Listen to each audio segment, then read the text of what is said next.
se déplacer des véhicules dans un tube et atteindre en fait des vitesses similaires à celles de l'avion grâce à des systèmes de propulsion et de lévitation magnétique. Comment on a découvert cette technologie Hyperloop?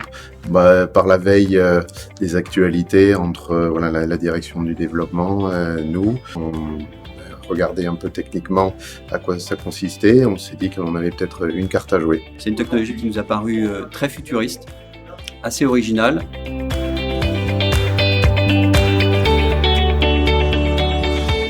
Au fil du temps, on a établi une relation de confiance à la fois humaine et technique de la SAD vis-à-vis de Transpod et inversement.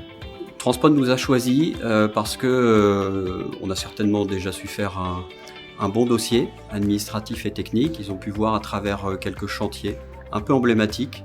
Le dernier chantier emblématique qui pouvait ressembler à un tube posé sur des massifs était un chantier au Maroc. C'est vrai que les photos ont créé certainement un déclic.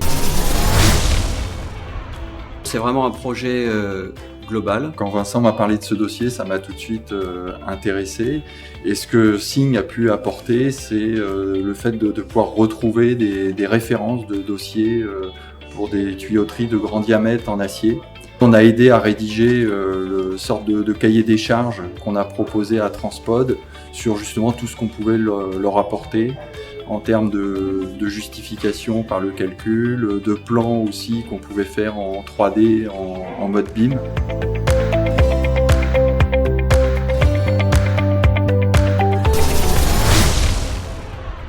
Je pense que c'est déjà une question d'homme. On a envie, nous, de travailler avec des gens qui sont passionnés et qui ont envie justement de mettre ce nouveau mode de transport, on va dire de faire fonctionner ce nouveau mode de transport et de développer avec nous. Donc pour l'instant, ça marche plutôt bien et on espère que c'est le début d'une grande aventure industrielle. Pour moi, le projet Transpod, ça a été facile.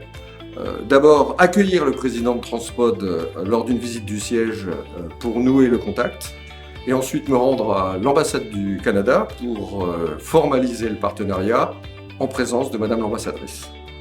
Facile, quoi. Le projet Transpod montre à nouveau que lorsque nos équipes agissent ensemble, la SAD est plus rapide, la SAD est plus pertinente et la SAD est plus forte.